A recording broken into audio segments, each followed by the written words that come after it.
my name is Leana Joya. I am the Outreach and Education Director here at the Hmong American Women Association. My pronouns are she, her, hers, queen.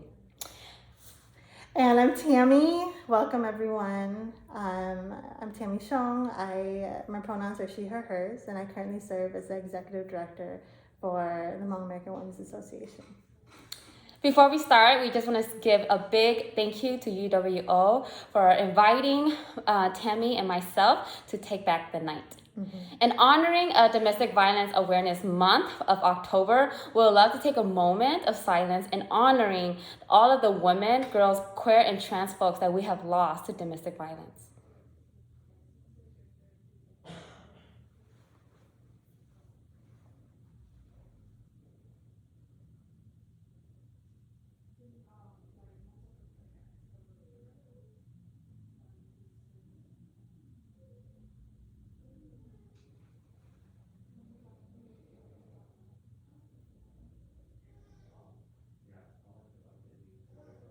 Here you go. All right, thanks everyone for joining us in that moment of silence. October is obviously Domestic Violence Awareness Month, and this is actually a really important month to just really raise awareness around, domestic violence. I know that in many communities, it continues to be a really hidden, a really hidden problem that not a lot of people talk about. And so here at HAWA, and I'm really glad to see UWO doing this too, is like really making space to talk about domestic violence and the impact that domestic violence has on everyone, right? It is not just, interpersonal problems, but it also is a community problem, right? Because we know that when people are experiencing violence, there are so many folks who are impacted by that violence.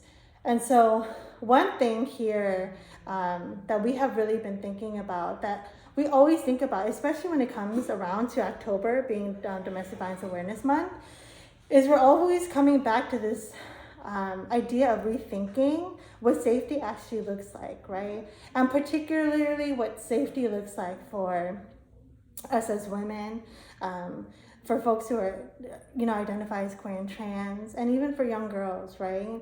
And we also see, like, throughout the world and in other movements too, that people are really rethinking safety. And one of the things that comes to mind as we are rethinking about that, I think that there's a lot of groups that are moving in terms of what does it look like to create a world that is really loving for everyone, right?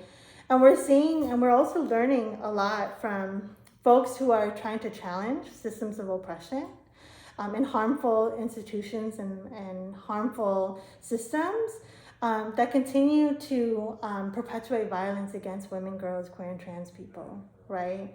And so there are movements across the country and even across the world around what would it look like to invest, right? Invest in communities, invest in women, girls, queer, and trans people. What would that investment look like? And then would community actually benefit from those investments, right?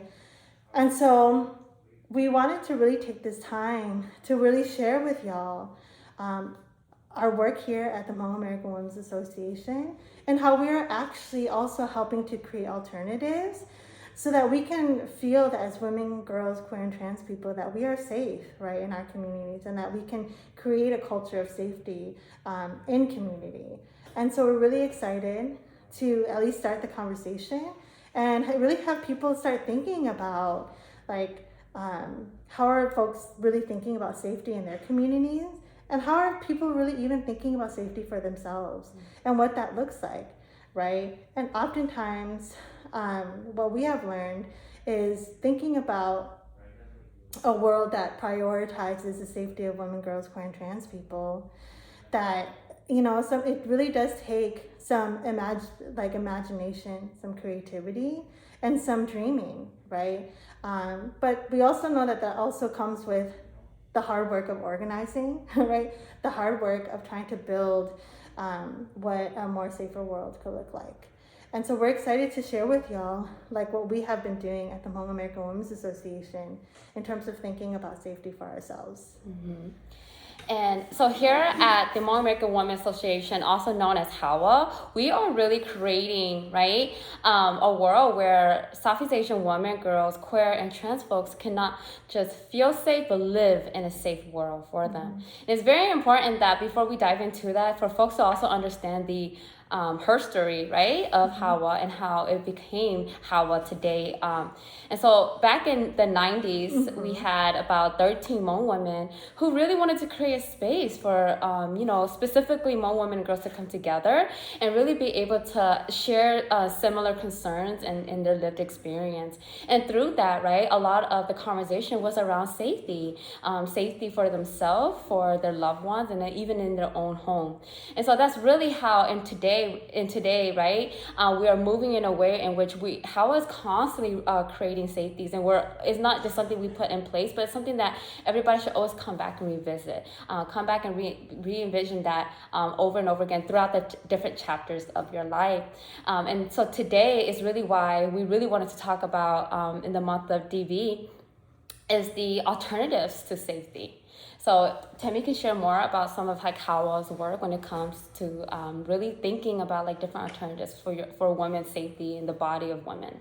Yes, I think that one of the things that really comes to mind when we're talking about the HAWA story and HAWA her story is we knew that we could not talk about the things that we were actually experiencing as women if we weren't actually in community with women and in a community that was safe enough to do so. So I think that the very essence of how HAWA started was we actually just need to bring women together, right? So that they have a sense of sisterhood and they have a sense of support, right? And we were trying to do this in really creative ways. And so one of the first programs that we had here at HAWA when we were thinking about organizing sisterhood, right, in community, was that we actually started a Hmong sewing circle, right, the Pandal Circle, which really just brought women together in community to just really work on, Hmong textile together as women. But it was really through this program that women really started sharing more deeply with each other around things that were happening at home, right? And things that they were experiencing.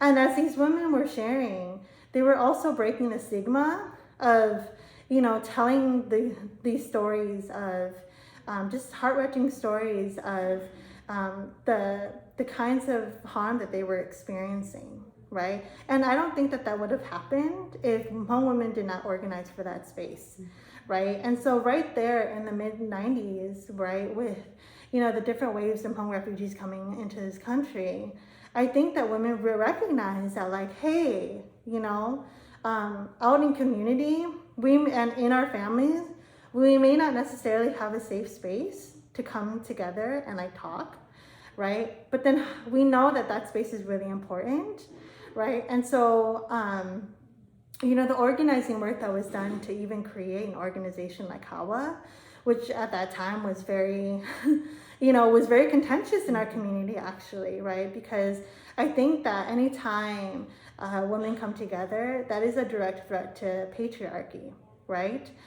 And so it was just a different way of being together, a different way of building as sisters, and a different way of also trying to support each other and having conversations and breaking the silence around some of the violence that was actually taking place. And so we're constantly learning from the women that have come before us and recognizing that these are the truths, right? The truth is, if you create space for women and girls, queer and trans people to come together, then we know that there will be sharing and there will be building that's possible. And through the sharing and the building that's possible, right, then we get to move to a place where we can really break the shame and the stigma around some of the harm that we're experiencing as women, girls, queer and trans people, right? And so then moving in from that, we, in the last 25 years or so that the organization has been around in Milwaukee, HAWA's very existence is really challenging patriarchy, right? And challenging some of the harmful systems that continue to perpetuate violence against women, girls, queer, and trans people, right? And so one of the things that we really wanted to prioritize and that we knew was going to be really important for helping more survivors come forward with some of the experiences that they were experiencing was to really invest in making sure that women, girls, queer, and trans people had services and had support, right? To be able to connect with those resources and to not feel like they were alone, right? We know in our experience here at HAWA that oftentimes when you come forward with, experiencing any kind of harm and violence, that there's a lot of victim blaming that takes place. And the victim blaming goes as far as survivors even being completely kicked out of like families, right? And not having a support system. So we know that in providing these services, HAWA also has become an alternative system of support for many of survivors who come forward, right?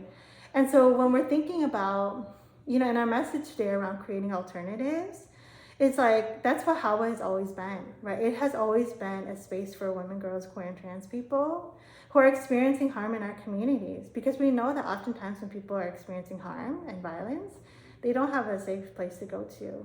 And so we make sure that we continue to do this work and champion gender justice and also challenge communities, right?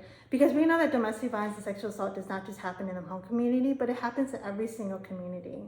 And it is our job to not only address the harm, but it's also our job to end the harm with our community, right?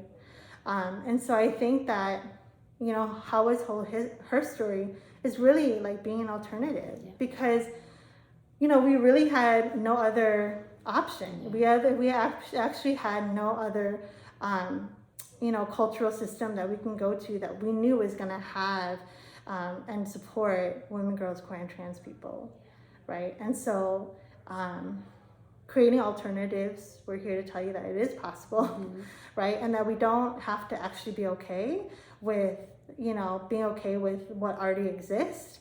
We actually are challenging the status quo and challenging our communities too, saying, look, we know that we can be better as a community. But here at HAWA, we are going to be that safe space for women, girls, queer, and trans people who are experiencing specifically domestic violence and sexual assault and other forms of violence. Yeah. And so moving into that work today, what we have seen in the last couple of years is the magic and the possibility that comes with just continuing to dream. And Leana can share a little bit about where we stand in 2021 in terms of like being able to have access to a new building, which is amazing, right? But ever since the founding of HAWA, as Hmong women here in Milwaukee, we have not stopped dreaming, right? Because once we created an alternative, we made possible what we thought couldn't be possible. And now we are just as hungry to continue to pour into making things that we thought could never be possible, right? And so I think Leana can talk a little bit about how we got to this beautiful home that we're in and some of the beautiful things that we're really hoping to accomplish in this new space here at HAWA. Yeah, and it's really important to Tammie's point when she talked about dreaming, right? Oftentimes, especially as like women, girls, and QT folks, specifically in the Hmong community, we feel like if we dream, right, that it doesn't really go nowhere. But when you create an alternative space in which it is safe for women, girls, and QT folks to share some of those envision, to share some of those dreams, you actually start to notice the connection with everybody in the group of what they really envision in a world. And that vision does not include violence. And so therefore, even how we all came into finding HAWA and to what led us here was through multiple spaces in which we just allow folks in the community, specifically our women, girls, and QT folks, to come and share some of those visions, right? Because those are their alternatives to safety. So we might have certain ideas to our own lived experience, right? But when you actually sit down with folks in your community and really listen, especially those that are survivors, you're able to really create like, okay, this is what you're visioning. Perfect. Let's really turn that into a reality, because your life actually depends on this, right? And so the reason why this building means so much to not just HAWA, but the folks in our community, is because the space that we're giving them is that we're giving them a bigger space to really dream. Because even for Hmong women, we did not, nor did the community ever imagine a space like this in which it is Hmong women, it is queer femme women that is leading the space. And through that, right, if you continue to, as we continue to do that through our values in which we do center and organize Hmong and Southeast Asian queer and trans folks, women and girls in our community, that's really what led us here. And we this is only the beginning for us, and we're still going to keep creating spaces, and we're still going to really invite our like Hmong women and our Hmong girls and Hmong QT folks to the table, so that we can continue to envision and dream together. And then through that, a lot of our responsibilities, right, is to really like navigate that safety for them. Okay, this is what you dream, this is your envision. A lot of the safety goes around that, and that really was created through story sharing. That's why the her story of HAWA is extremely important, because that's really where it was rooted from.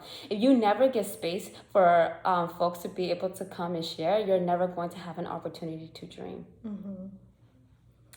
Yes. And so what does this new space mean for us, right? It allows us to continue dreaming and allow us to continue pouring into women, girls, queer, and trans people here in Milwaukee. And it's going to have a ripple effect. We really, truly believe that it will have a ripple effect to our communities as well. And I think one of the beautiful things that we've really been able to do here at HAWA is like, now that we actually have a permanent address, now that we actually own something as Southeast Asian women, girls, queer, and trans people, like this is really our space and this is really our home. And what we are allowing is that we are also allowing our communities that have been impacted by violence to also create their own alternatives to everything else in their lives that they don't find that exists for them. They're able to finally come to a place where they can really like envision what that could look like for them. And I think that that's a really beautiful thing about when you create alternatives, you're actually creating alternatives for other people too, to then really think about their own alternatives and think about what currently doesn't exist for them that they can actually dream and make happen for themselves, right? And so one of the things that I thought was really important to leave all of you as we are in this month of, really bringing awareness to this issue of domestic violence, right? And really bringing awareness to, folks and survivors who are really needing support during this time, right? And really talking first and foremost about, harm, right? One of the things that we would love to really push you to is, how are you also reimagining a more loving world where domestic violence and sexual assault is non-existent, right? And we are constantly thinking about that every day. We are constantly here how we're thinking about, what does the world look like without violence, right? And for you to also be thinking about that too, because it's actually going to take all of us to do that imagining of a world without violence, because we know that we cannot do it alone, right?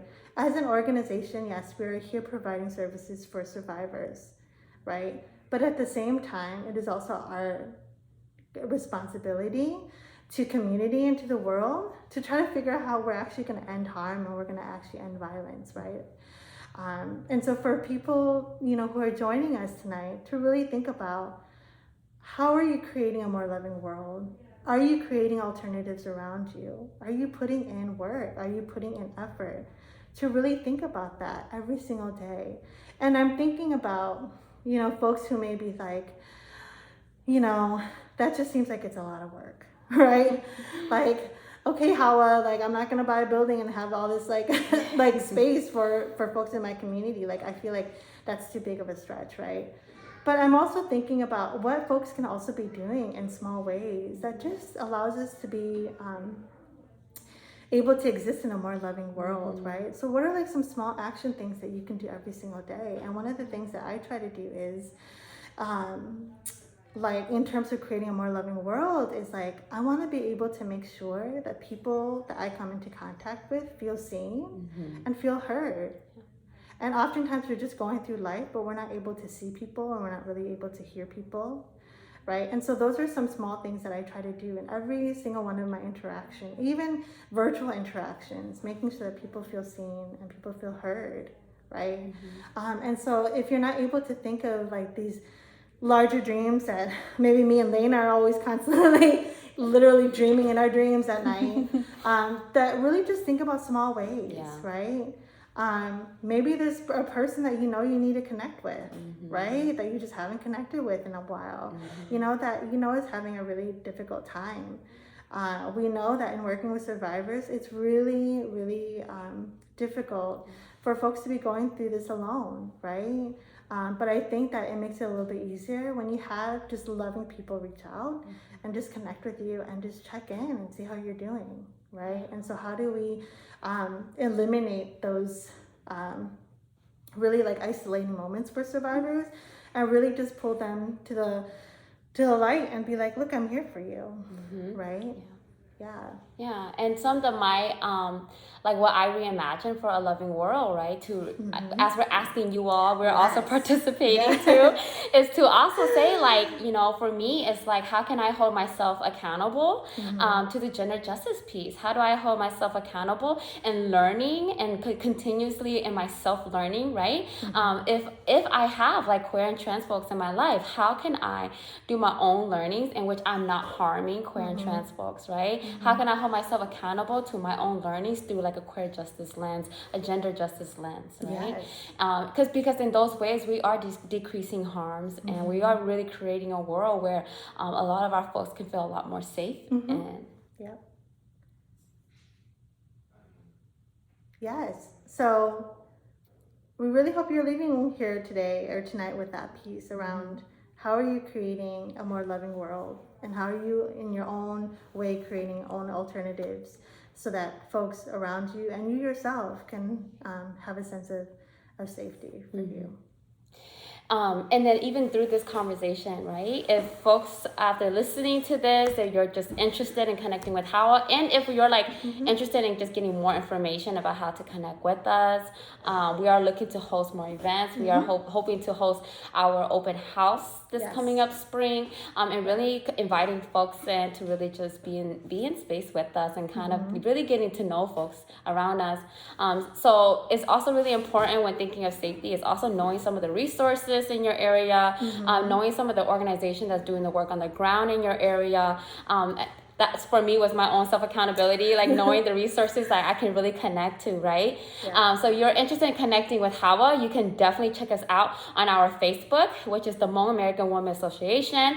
If you are interested in checking us out on our website, it is just HAWA, MKE. And then you can also, when you enter into our website, you can also sign up for our newsletter. We send out our newsletter by providing folks about current events and everything that is also going on in the community, some of the services and ongoing services that we are currently providing. And then on top of that, we also have our young people running our Instagram page. It is called HAWA Girl Power. It is also ran by our young people because we truly do believe in investing in youth in our community. So please connect with us if you're just really interested. If you've never heard about HAWA before, feel free to check us out. We are extremely accessible into contacting us. If you're just really want to learn more and or is interested in collaboration, again, just continue to reach out to us.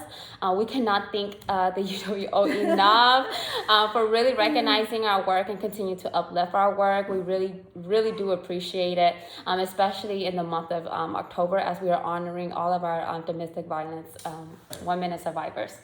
Yes, so thank you so much for tuning and joining us tonight. We hope that you're able to help us also create a better and safer and more loving world. So thank you. Yes, thank you so much. Remember to take care of yourself. Yes. Bye.